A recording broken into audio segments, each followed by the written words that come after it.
শুভ সকাল বন্ধুরা, আশা করছি তোমরা সবাই ভালো আছো। আমিও খুব ভালো আছি। তো চলো এইভাবে দিনটাকে স্টার্ট করি।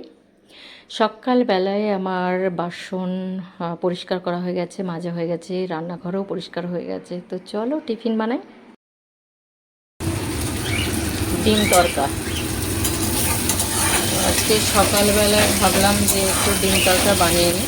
আজকের ওর গিটারের ক্লাস আছে, তো স্যার আসবেন, তো ওর জন্য আর স্যারের জন্য একেবারেই করে নেবো। আমি একটু সেদ্ধ ভাত খাবো, এটা খাবো না, সেদ্ধ ভাত খেয়ে নেবো।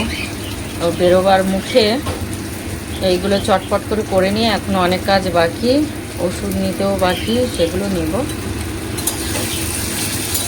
এখন বাজছে 9:30। ঝটপট এটা বানিয়ে ফেলি, এখন অনেক কাজ বাকি আছে। এটা মোটামুটি তৈরি হয়ে গেছে, দেখো,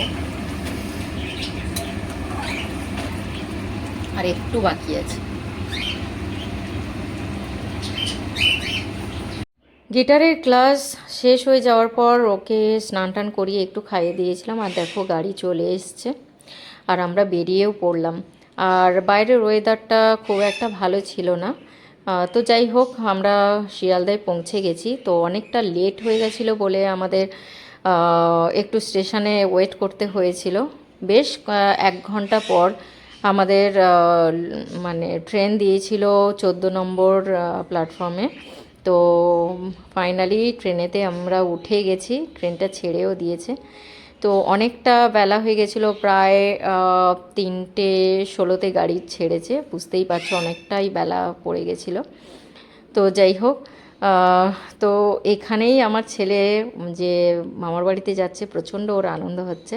তো যাই হোক, দিদি আমাকে ফোন করে বললো যে মা আমার কাছে আছে, তাহলে তুই টানা আমার কাছে চলে আয়।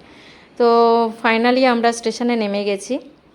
আর যেহেতু দিদির বাড়িতে যাচ্ছি, মা দিদির কাছেই আছে, তো সেই কারণে আর বাড়িতে গেলাম না, দিদির বাড়িতেই যাব বলে ঠিক করলাম স্টেশনে নেমেই। তো চলো যাওয়া যাক। আর এই দেখো, ট্রেন থেকে নামার পর অনেকটা অন্ধকার হয়ে গেছিলো, আর অটোতে 2টো অটো চেঞ্জ করতে হয়েছিল, তার জন্য আরও সন্ধে হয়ে গেছিলো। আর দেখো রাস্তাটা কতটা অন্ধকার। তো চলো বাড়ির দিকে। এই এসে পৌঁছালাম। আর এই যে আমার সোনা মাটা শরবত বানাচ্ছে। কি দিয়ে বানাচ্ছিস মা? আমার দিকে তাকা একটু। কি দিয়ে বানাচ্ছ? Glucon D. আরে বাবারে, সবার জন্য শরবত বানাচ্ছে।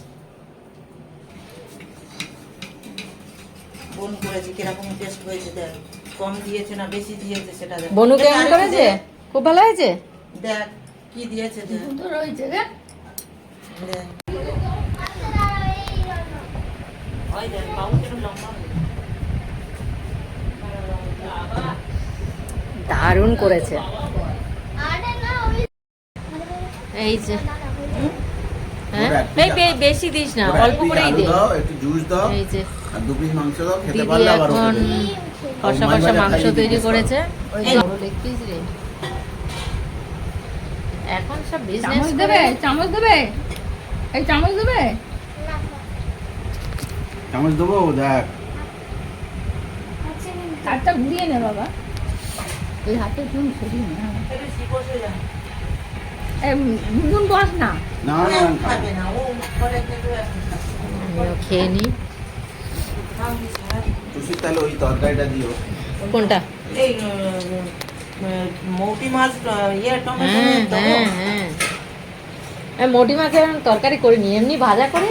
ও অভি যখন এসেছিল, ও মোটি মাছ ভাজা খেতে খুব ভালোবাসে, তো অনেকগুলো নিয়ে এসেছিলাম, শুধু ভাজাই খেয়েছে ও। এটা শুলে না, এটা সরি না। না না না না, একদম না, মাছ ভাজা খাবো না। না না না না না, ভাজা রাখিস না।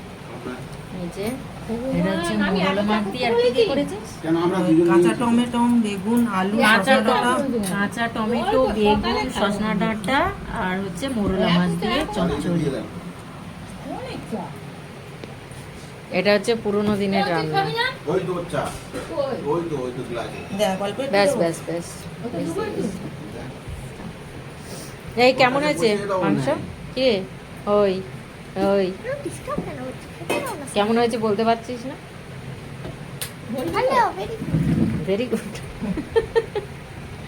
আমি এই ভয় সব পাচ্ছি, চা ঝাল খাওয়া হয়ে যাবে। চলছে। ঝাল হলে মুশকিল তো। না না, ও জল খায় এখন। এখন ঝাল খায়, একটু ঝাল দিতে পারোনি?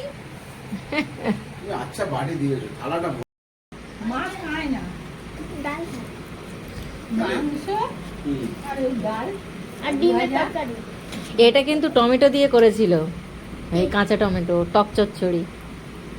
খাবে তো ডালে দিলে খুব তো ওটা সুন্দর খেয়ে হয়েছে। দেখ বাবু, খেয়ে দেখ। এই বাবুর জুস দেবো কি এখন না দেবো না? আচ্ছা বললাম আমি একটা। বাবু এখন খুব খুব সুন্দর বড় টেস্ট হয়ে হয়েছে। গেছে। কি দিয়ে করেছিস? ওই তো সজনা ডাঁটা, না, মশলা কি দিয়েছিস? মশলা একটু ধনে গুঁড়ো আর পেঁয়াজ, ফোড়ন, শুকনো লঙ্কা এই সব দিয়ে।